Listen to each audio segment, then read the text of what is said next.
Hola chicas, chicos, empezamos con el vídeo del tema 7 de Ciencias Sociales para sexto curso, ¿vale? Y el tema se llama Descubrimos la España del siglo XIX. El primer punto, ¿cómo comenzó el siglo XIX en España? Bueno, pues comenzó con la Guerra de Independencia. En esa época, Napoleón Bonaparte, que era emperador de Francia, pues empezó la conquista de Europa, ¿vale? Y en 1807, con la excusa de invadir Portugal, pidió permiso a Carlos IV, que era el rey en ese periodo, para atravesar con sus tropas a España. En el momento que Carlos decidió concedérselo, porque si no lo hacía, pues temía que lo invadiesen a ellos, pero bueno, el resultado iba a ser el mismo, porque cuando atravesaron la península para invadir Portugal, pues se invadieron España. Y ahí empezó la invasión francesa. En 1808 hubo numerosas revueltas contra Carlos IV por las decisiones que tomó. Hubo un motín en Aranjuez y aquí cedió su trono a Fernando VII, que lo intentó hacer lo mejor que pudo, pero con las presiones que había por parte de los franceses de las que había en España, pues tuvo que renunciar a su trono a favor de José Bonaparte, que era el hermano de Napoleón Bonaparte, que empezó a reinar en España. En 1808, el 2 de mayo, hubo una sublevación en Madrid, con lo que empezó oficialmente la Guerra de Independencia contra los franceses, que finalizó en 1814 con la derrota de los franceses, claro. En ese periodo, en 1812, se creó la primera Constitución española y por el año 1810 en Cádiz se crearon Cádiz era uno de los pocos baluartes que quedaban que no dominaban los franceses y se crearon unas cortes para crear la primera Constitución. En 1812 se creó la Constitución y dos puntos importantísimos en la redacción de la misma era proclamar la igualdad ante la ley de todas las personas y el sufragio, que es votar para elegir a los representantes, ¿no? Bueno, pues en 1800, bueno, aquí aparece el siguiente punto, que es reinado de Fernando VII, y en 1814 Fernando VII regresa tras derrotar a los franceses y como rey absolutista que es, pues elimina la Constitución directamente. Y entonces, pues en esa época, pues los liberales que estaban a favor de la Constitución son perseguidos y hay numerosas sublevaciones. Todo esto llevó a una estabilidad política muy grande y en 1816 y entre 1816 y 1824 se independizaron muchas colonias que teníamos los españoles en el extranjero. ¿Qué sucedió tras el reinado de Felipe VII? Bueno, tras ese reinado, pues empezó la época de Isabel II. Bueno, Felipe VII en esa época pues, había una ley de sucesión en la que no se permitía a las mujeres reinar. Y como Felipe VII no tuvo hijos, pues cambió la ley. Decidió cambiar la ley, pero claro, su hermano que iba a ser el heredero, Carlos de Borbón, no estaba de acuerdo porque perdía la corona. Y entonces se inició la guerra carlista. Una guerra carlista entre los liberales progresistas que estaban a favor de Isabel, que ellos creían que debía de gobernarse una monarquía constitucional, donde el poder del rey debería de estar limitado, y los liberales moderados a favor de Carlos, que ellos pensaban que debía de gobernarse con una monarquía constitucional donde el rey tenía que tener mayor poder. Bueno, en 1816 hubo una revuelta que se llamó la Gloriosa, con lo que al final la reina tuvo que abandonar España. Bueno, pues de la Gloriosa pues pasamos a una república, que es lo que dice este punto, porque bueno, la marcha de Isabel II hizo que se formase o se crease una nueva constitución, donde para la forma de gobierno era una monarquía y se eligió en 1871 a Amadeo I de Saboya. ¿Qué pasa? Que era un rey extranjero y no lo querían. Por lo tanto hubo muchos problemas, muchas revueltas y tuvo que renunciar al poco tiempo y al renunciar pues no había rey, se creó la primera república. Os recuerdo que la república es una forma de gobierno en donde no hay rey, se eligen los representantes que van a gobernar, elegidos por el pueblo. La primera república pues duró un año Y en 1874 hubo un levantamiento militar, como siempre, cuando hay algún problema de ese tipo, se levanta los militares y se volvió a restaurar una monarquía. Y aquí hay el periodo de restauración. Una serie de años con muchos cambios, donde en 1874 el rey Alfonso XII, que era hijo de Isabel II, pues reinó.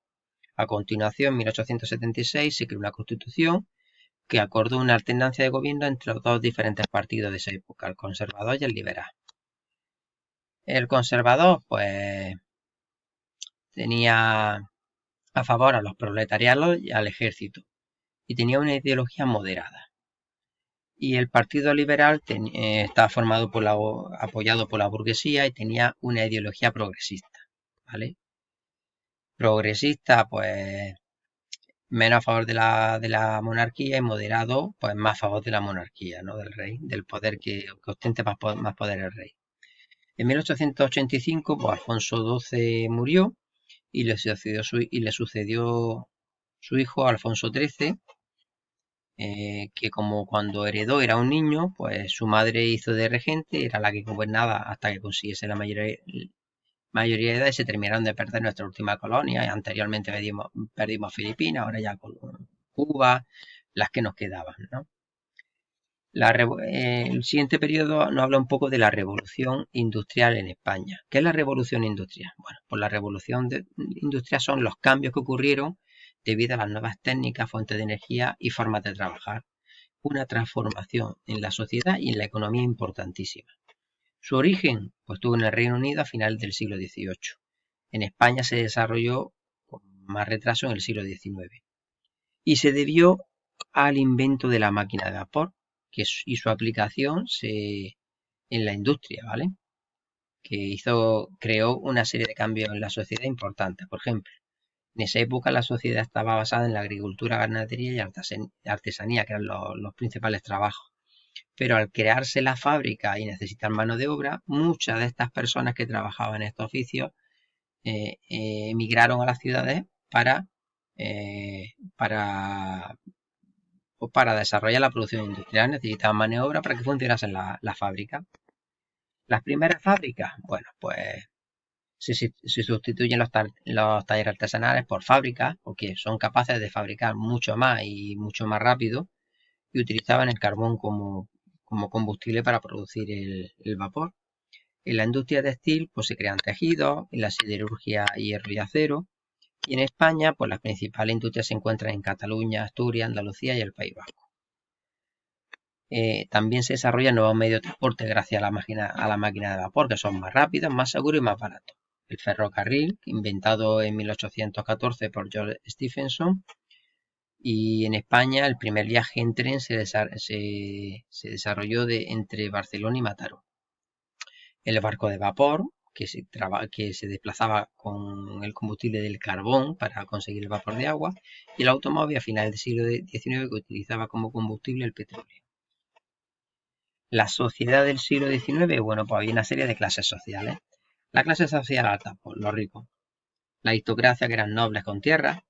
Y la burguesía, que eran banqueros, propietarios de fábricas, comerciantes, altos cargos del Estado. La clase media, pues tenemos la clase media rural y la urbana. La rural, pues poseía y trabajaba sus tierras. Y la clase media urbana eran pequeños comerciantes, militares, funcionarios. Y luego, por último, la clase baja, que también tenemos una rural y una urbana. La clase rural, formada por campesinos que trabajaban por un jornal, un sueldo. La clase urbana, desarrollada por comerciantes, en los servicios que trabajaban en el comercio, servicios domésticos, transporte, industria.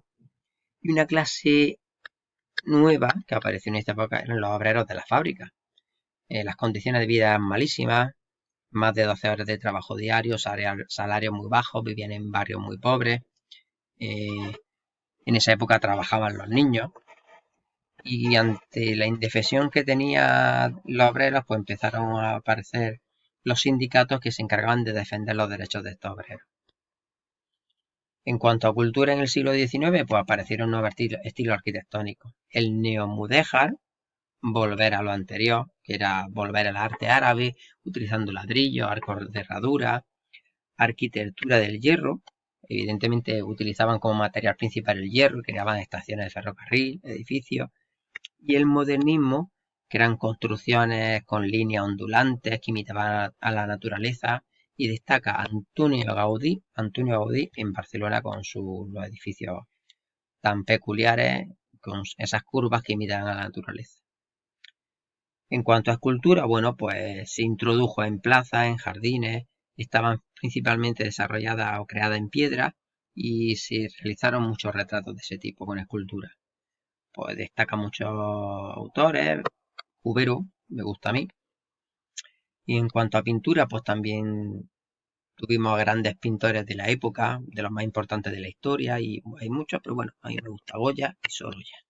Sorolla trabajó mucho la luminosidad en su obra, utilizando mucho la luz y el color.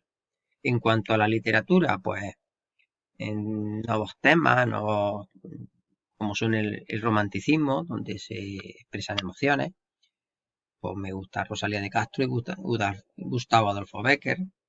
El realismo, que intenta narrar la realidad y destaca, pues bueno, a mí me gusta Pérez Galdós. Y en la generación del 98 que se gestó en ese periodo, pues ellos hablaban en su obra sobre el pesimismo que sentían ante el futuro de España, por la situación tan revuelta y tan complicada que sufría el país. Y destacan entre estos escritores pues Antonio Machado y Miguel de Unamuno. Y bueno, pues hasta el final del tema 7. A ver, aparecen muchísimas fechas. Muchas fechas que no son imprescindibles. ¿Vale? Aprenderse todos porque hay unos periodos de muchos cambios políticos, de reino, de régimen. Total, que hay demasiados cambios. Fechas que yo me quedaría. Pues, por ejemplo, la Guerra de la Independencia, cuando empezó y cuando terminó. La Constitución de España, la primera Constitución de España. ¿Qué más? El periodo de Isabel II, pues la guerra carlista, pues un periodo importante, ¿vale? Aunque no doy mucha importancia a todas esas fechas. A lo mejor la Primera República, también cuando se creó. En toda esta época de restauración, pues bueno, pues saber un poco cómo funcionó tras la muerte, tras el reinado de Isabel II. Pero bueno, no soy muy por esas fechas, son demasiadas. Y aquí sí, el periodo de la revolución industrial es importante, ¿vale? Porque fue el cambio que marcó el paso de una época de la historia a otra. Las clases sociales también y el arte pues a grandes rasgos, como yo lo explico, ¿vale? Espero que os haya servido el resumen, que os haya aclarado ideas y bueno, pues nada, que nos vemos pronto, cuidaros y hasta luego chicos.